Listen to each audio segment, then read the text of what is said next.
Kaya bilang Seventh-day Adventist, ay sinuri po natin kung ano ang nakasulat sa pahina 566. At na-discovery po natin na yung binasa ni Wendell Talibong, itong aklat na ito, The Great Controversy, mga kapatid, kay Ellen Goldwhite ito. Pahina 566 sa naturang aklat.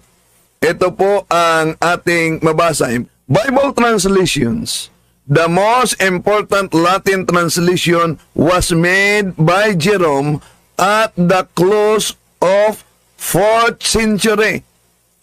In the Catholic world, it gradually achieved canonic authority. at na-discovery po natin na yung binasa ni Wendell Talibong na makikita daw sa Great Controversy sa pahina 566 ay hindi po natin matatagpuan yung kanyang binasa sa pahina 566.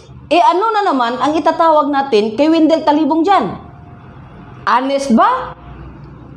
Totoo ba siya sa kanyang pag-present sa mga referensya na ipinapakita niya sa kanyang video? Napansin niyo mga kapatid? Gumamit siya ng ibang edisyon para lang ipalitaw na nandaya tayo at yung binasa natin ay wala sa aklat ni Ellen G. White.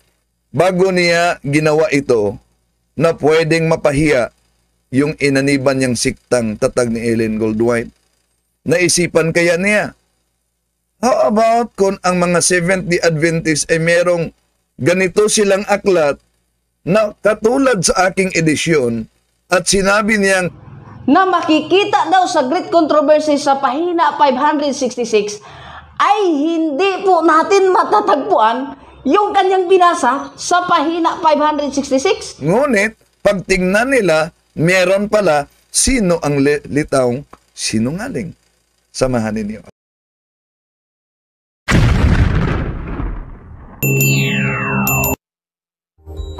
Ito niyang lingkod, Wendell Talibong, muling makasama ninyo sa pagkakataong ito, at kung bago lang kayo sa ating channel, inanyayahan natin na maghikayat sa ating mga kapatid na Katolikong magsubaybay, at huwag kalimutan din kung bago ka lang na mag-like, huwag kalimutan ding i-share ito at i-subscribe at pindutin ang bell button para updated kayo at mag-comment mga kapatid. Sasagutin natin si SD Evangelist Dan Maasin sa kanyang modus. Iwan ko kung pinag-aralan nga ba niyang mabuti na ang ginamit daw na version o edisyon ng Great Controversy ay hindi mabasa sa kanya, kaya ang ipinakita ko ay hindi talaga makita sa naturang aklat. Ganon na ba ka-desperado ang Seventh-day Adventist na evangelist na gumamit lang ng ibang edisyon para ipalitaw na hindi talaga nakasulat yung binasa natin? Naisipan kaya niya, how about kung ganito ang lalabas sa pagsagot, sino ang lilitaw na sa sinabi niyang Para hindi tayo magiging sinungaling sa harap ng maraming tao. dapat hindi tayo magiging sinungaling sa harap ng mga tao, at lalo na sa mga miyembro ng Seventh-day Adventist na merong ganitong aklat na kapareho sa akin, at bakit yung aklat na nasa hawak niya ay ibang edisyon, paano natin nalaman? Imagine mga kapatid, ano yung pahayag ni Dan Maasin para lang ipalitaw sa mga nanonood sa kaniyang video na yung binasa natin ay di makita sa aklat ni Ellen Goldwhite na founder ng Seventh-day Adventist.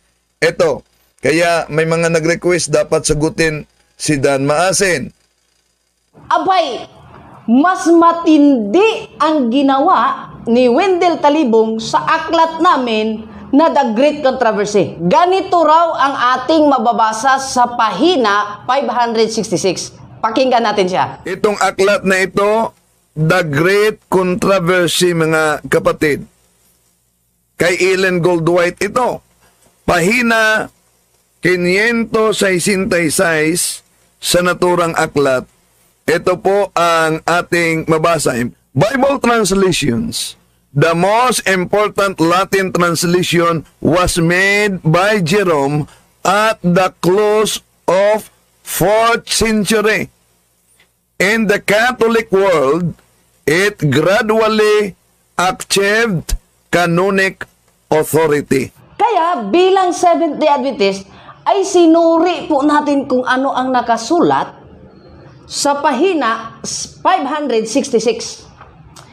At na-discovery po natin na yung binasa ni Wendell Talibong na makikita daw sa Great Controversy sa pahina 566 ay hindi po natin matatagpuan yung kanyang binasa sa pahina 566. E ano na naman ang itatawag natin kay Wendell Talibong dyan?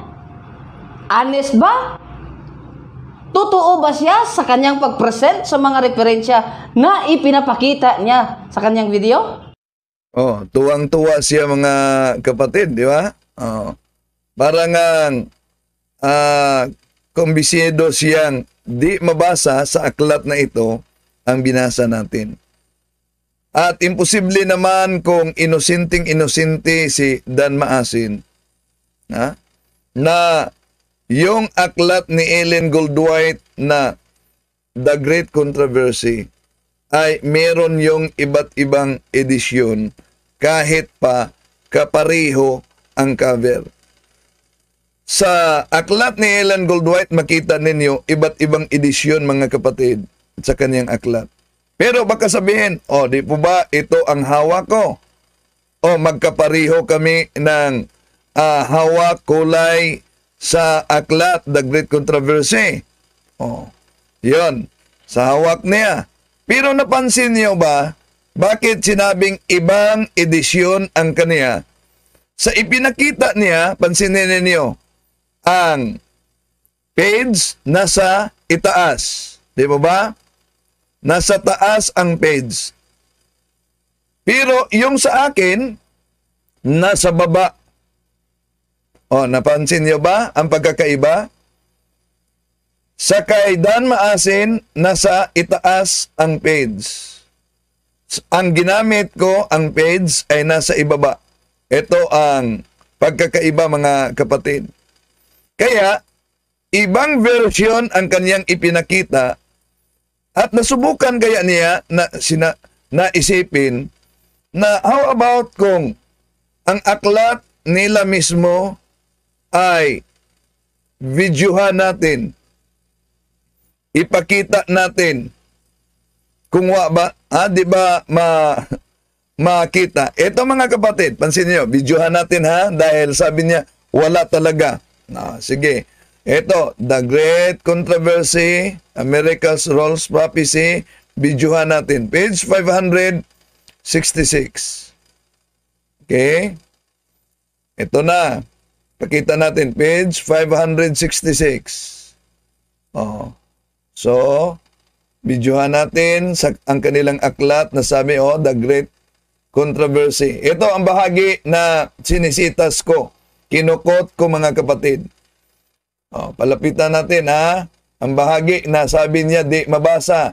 The most important Latin translation was made by Jerome at the close of the court. Palapitan pa natin, lapitan natin. Ito, page 566. Palapitan natin.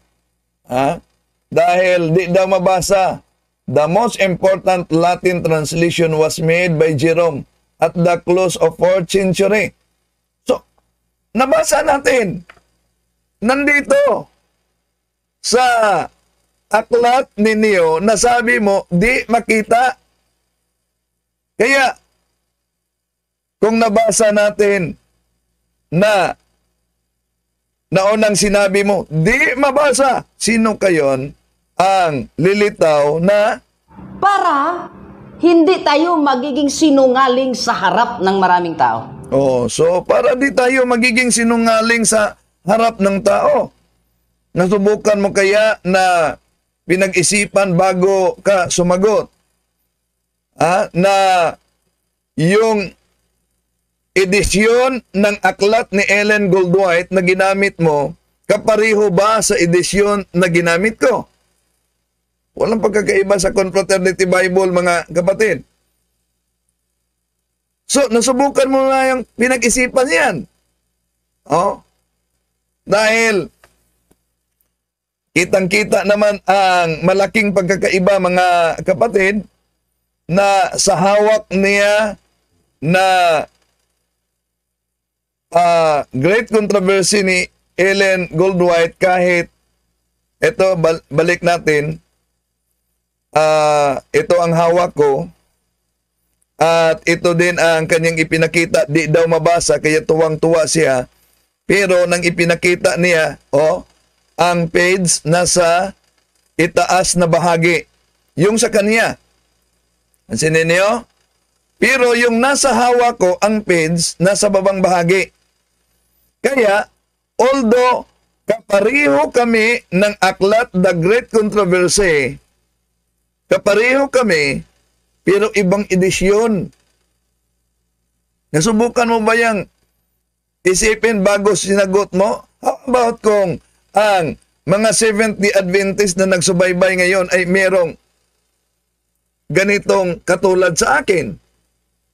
Sino ang lalabas na sinungaling? Okay. Isa-isahin natin ito, mga kapatid. Dahil ito ang issue ni Dan Maasin kasi. Na yun, di mabasa daw sa hawak niya, kaya naging sinungaling ako. Para hindi tayo magiging sinungaling sa harap ng maraming tao.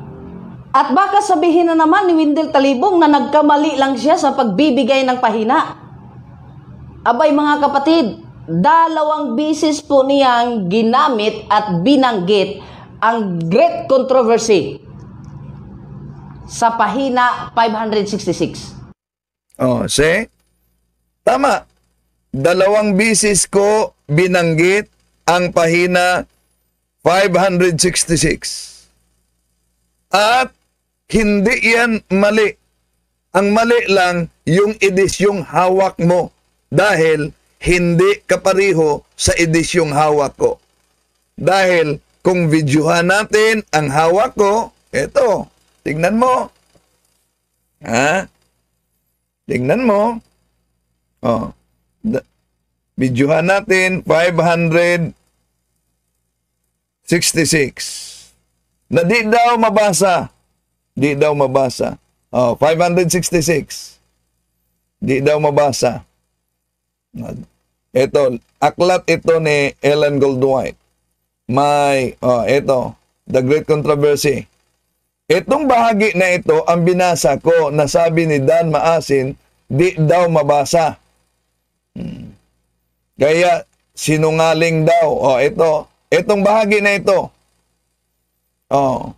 Di daw mabasa, mga kapatid. Sabi ni Dan Maasin. Sa kaniyang hawak na aklat. Di daw mabasa. Pero, tingnan niyo. The most important Latin translation was made by Jerome. Di ba ba? Napakalinaw. Nandito po, Dan Maasin. Ngunit, ibang aklat ang pinipresenta mo para lang ipalitaw na hindi talaga mabasa sa aklat ni Ellen Goldwhite. Ganito lang yan. Halimbawa, meron din kayong aklat na sandali itong aklat na ito na ito aklat na ito, may quotation din ito Alam niyo ba, may quotation ito na ang aklat na ito, kinukot niya sa pahina 78, kinukot niya ang aklat Katoliko na ang pamagat ay The Faith of Our Fathers. Ito, The Faith of Our Fathers by James Cardinal Gibbons. Anong pahina ang kinukot niya? Page 56. Ito, mabasa. Di po ba? Mabasa from page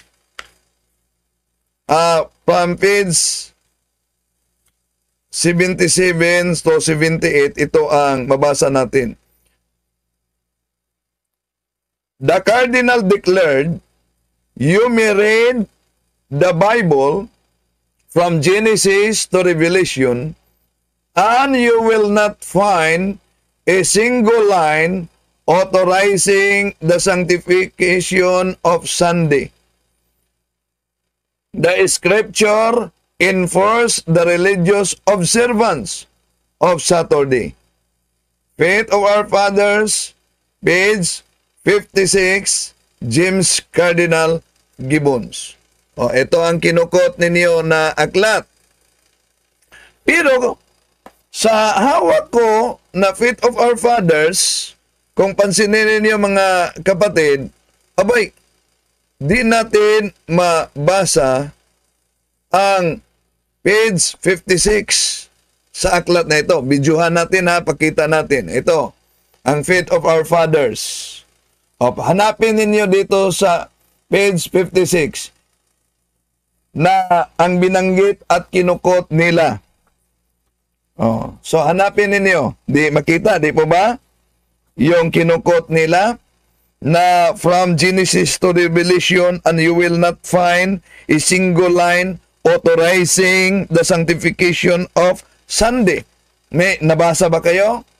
Wala. Wala tayong mabasa. Di po ba?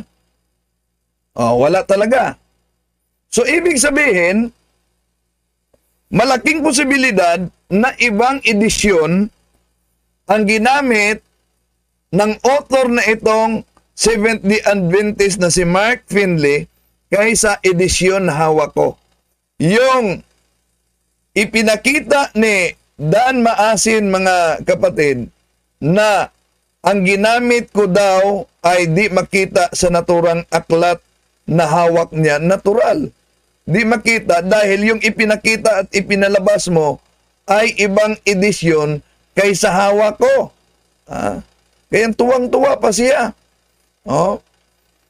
Balik natin siya. Abay, mas matindi ang ginawa ni Wendell Talibong sa aklat namin na The Great Controversy. Ganito raw ang ating mababasa sa pahina 566. Pakinggan natin siya. Itong aklat na ito, The Great Controversy, mga kapatid. Kay Ellen Goldwhite ito. Pahina 566 sa naturang aklat. Ito po ang ating mabasa. Bible translations. The most important Latin translation was made by Jerome at the close of 4th century.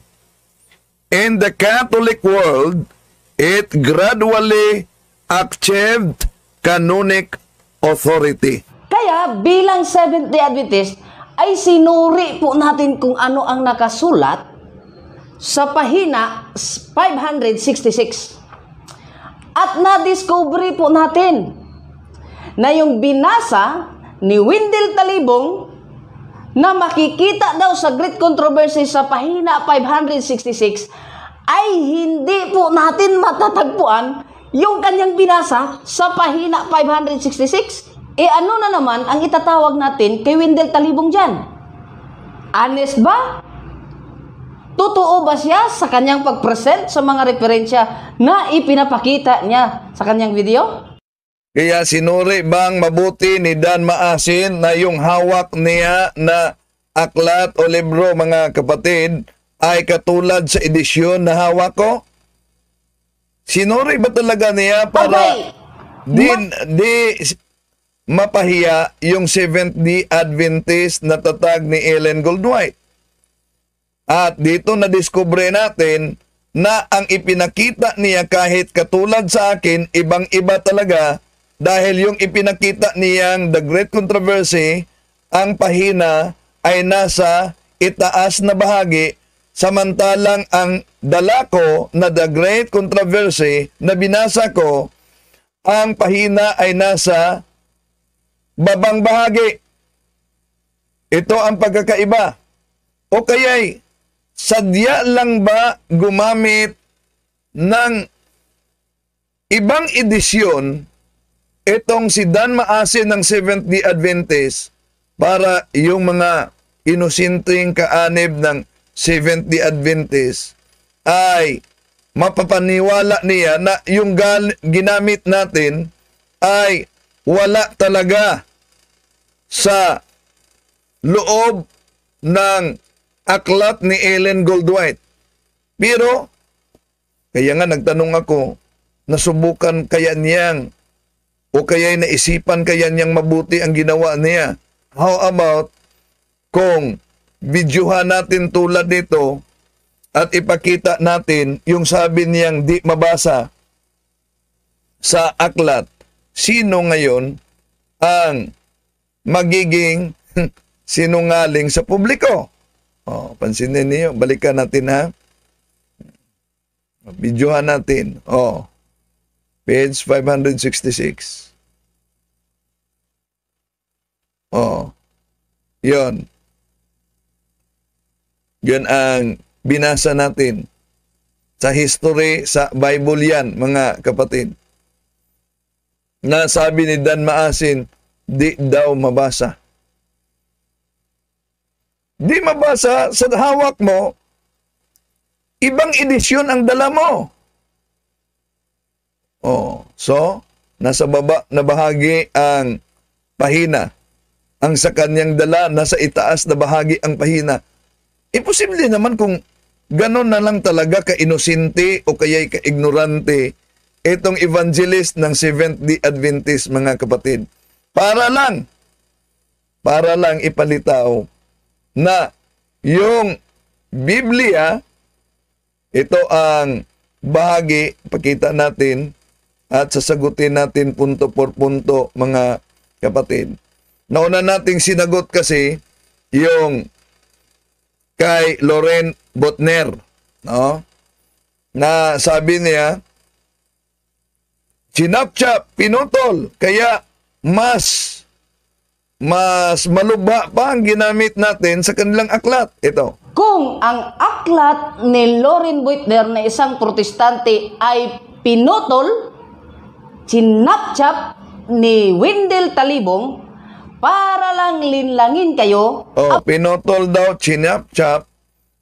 Anong tawag pag kumuha ka sa naturang aklat ng yung quotation? Ano po ba ang ibig sabihin diyan? Dapat gagamit tayo ng mga dalubhasa sa wika. Ito po ang mabasa sa Webster Comprehensive Dictionary Encyclopedic Edition, page 1037. Quotation: the words quoted or cited, a passage from a book. Yun po ang ibig sabihin ng quotation, Dan Maasin. Hindi po ang buong aklat o pahina ang ipakita mo. Pero anong sabi ko? Ito ang totoo. Ano ang totoo? That the Catholic Church produced the Bible and that we receive it from her. Bakit? Sino ba ang naghati sa chapter and verses sa Biblia? Ang Katoliko. Tingnan nyo ang Biblia ninyo. Lahat na protestante. Di po ba? Ang chapter and verses ay katulad talaga sa chapter and verses ng simbahang Katoliko. Ikong ayaw ninyo sa otoridad ng simbahang Katoliko.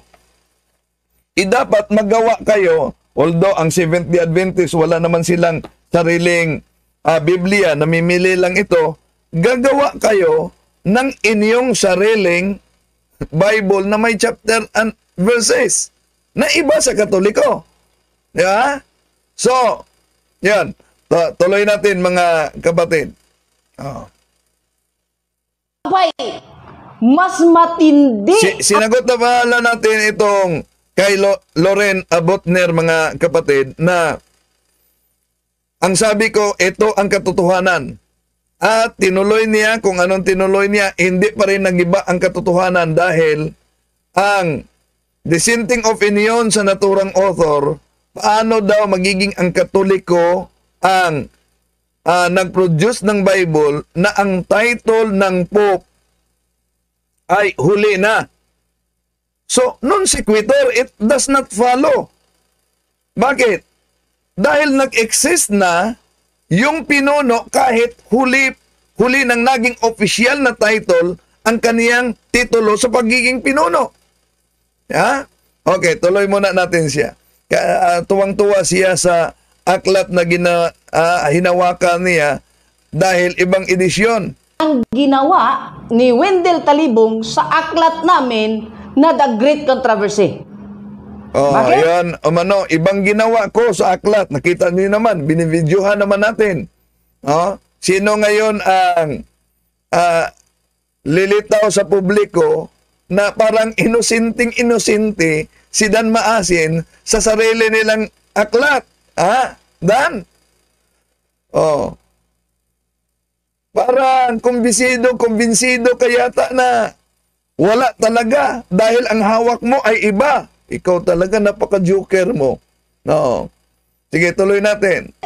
Ang sabi niya kasi, ganito raw ang ating mababasa sa pahina 566. Pakinggan natin siya. Itong aklat na ito, The Great Controversy, mga kapatid. Kay Ellen Goldwhite ito.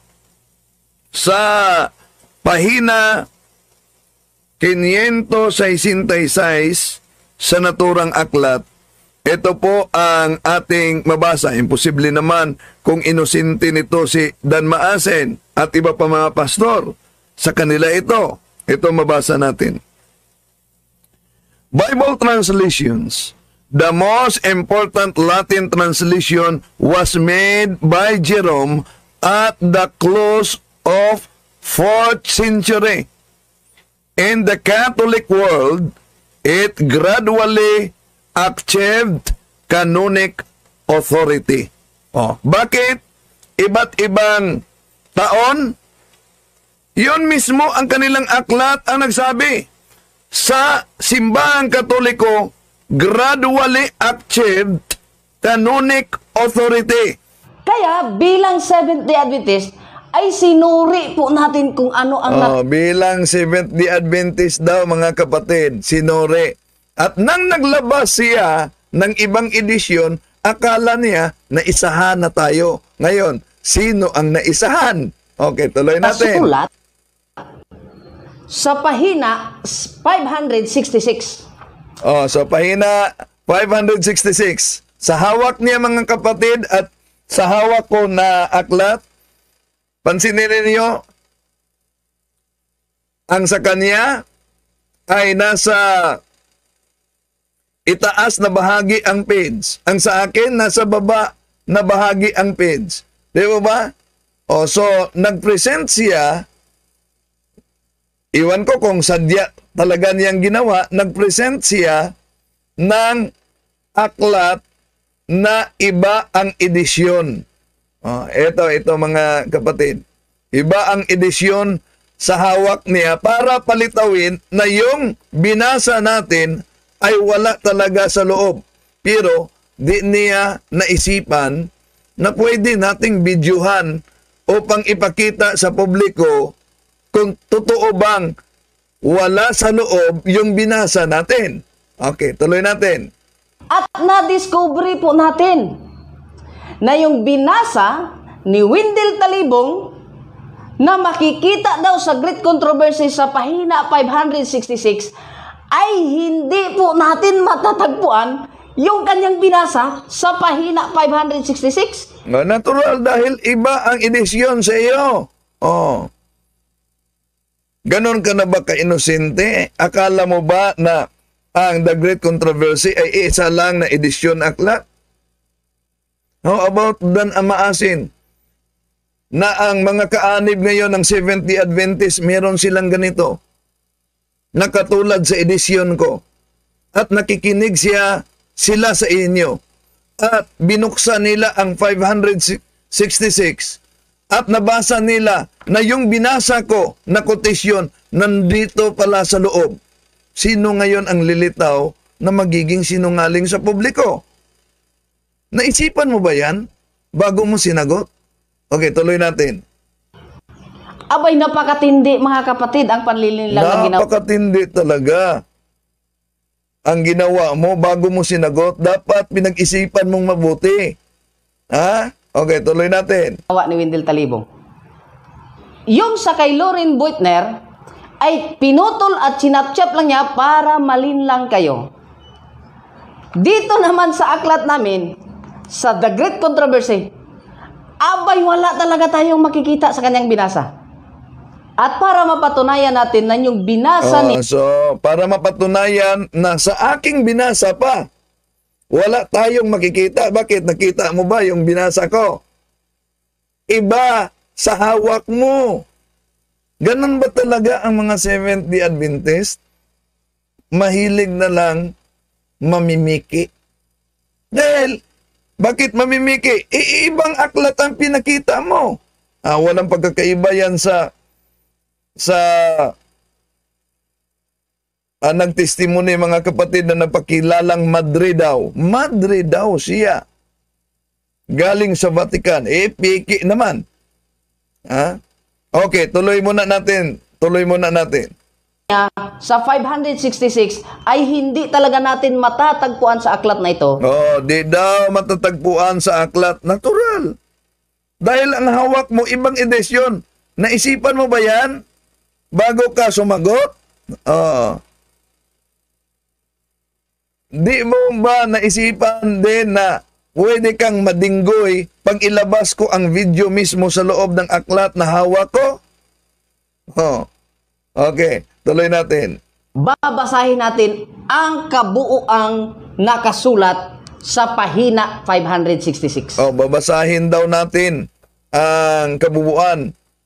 Sige. Ito, babasahin natin.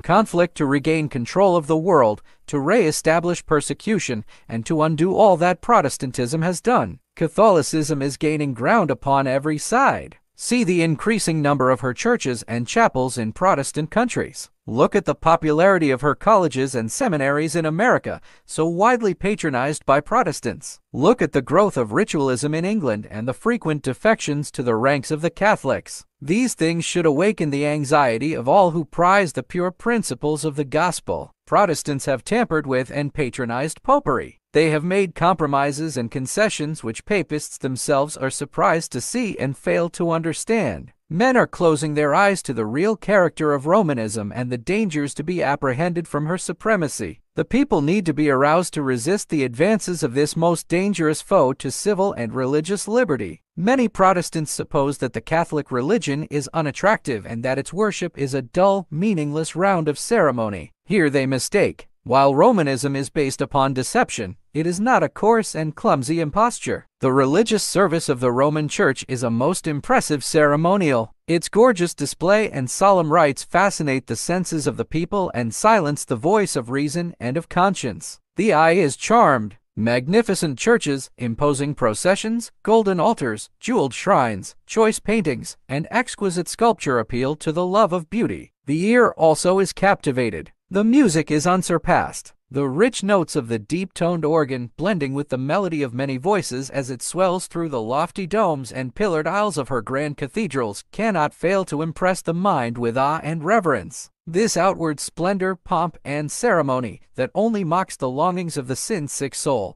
is an evidence of inward corruption. The religion of Christ needs not such attractions to recommend it. In the light shining from the cross, true Christianity appears so pure and lovely that no. Ano na naman ang itatawag natin kay Wendell Talibong dyan? Honest ba? So ano ang itatawag niyo kay Dan Maasin? Honest ba siya sa pag-present ng ibang edisyon, mga kapatid? Para lang ang lilitaw ay Para hindi tayo magiging sinungaling sa harap ng maraming tao.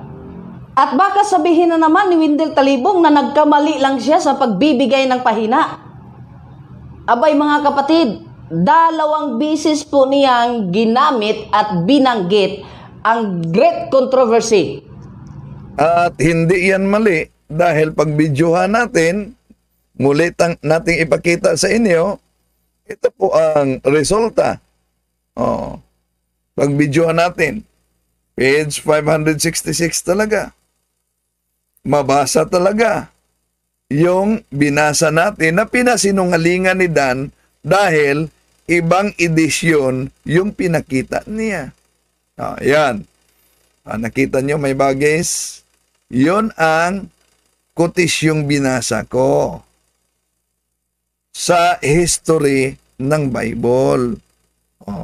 Naisipan ba yan ni Dan na kung mag-present siya ng ibang edisyon na aklat, pwede siyang mabutata pag ilabas ko ang video sa naturang aklat na sabi niya di talaga mabasa? Yun ang bahagi. The most important Latin translation was made by Jerome at the close. So, napakalinaw. Kaya, kung sakaling magiging leksyon din ito ni Dan, yun bang sinabi nila, dapat gamitin muna natin ang common sense. Although, common sense is not common to everyone. Pero, gamitin sana yung common sense. Dahil lang ba may pamagat, great controversy, ipalitaw mo na yung hawak mo na great controversy ay kaparihong edisyon sa akin? Bakit sabihin mong iba talagang edisyon? O tingnan mo, ipinakita mo. Diba? Ang pahina, page, nandyan sa itaas. Ang sa akin, ang page, nandyan sa ibaba. Magkaiba talaga. Pero, kung muli nating ipakita mga kapatid, videohan natin, dahil nauna niyang sinabi na ano daw? Para hindi tayo magiging sinungaling sa harap ng maraming tao. At baka sabihin na naman ni Wendell Talibong na nagkamali lang siya sa pagbibigay ng pahina. Abay mga kapatid, 2 bisis po niyang ginamit at binanggit ang great controversy sa pahina 566. So hindi talaga ako nagkamali. Mali lang ang ipinipresenta mong aklat dahil ito ang hawak ko na the great controversy. Naisipan mo kaya na baka ipalabas ko ang video ng hawak at ikaw ang mabutata sa sinabi mong hindi mabasa yung kotisyon ko? Naisipan mo kaya ito? Naisipan mo kaya na daming mga Seventh-day Adventist na nanonood at posibleng meron silang hawak na ganitong aklat na sinabi mong di mabasa? Pero kung ipakita natin ito, yun ang kinukot ko. Yun po ang kasaysayan na sinabi mong di mabasa. Yun po ang ipinakita ko. Nasabi niyang di mabasa. Ngayon, nabasa natin. Pagkatapos nabasa, sino ngayon ang matatamaan sa sinabi mo? Para hindi tayo magiging sinungaling sa harap ng maraming tao. Yun. Dapat, bago sumagot, pag-aralan, gamitin ang common sense. Para Para hindi tayo magiging sinungaling sa harap ng maraming tao. may tama ka dyan. To make his message known is our responsibility. So here we are to pledge our lives to the Lord.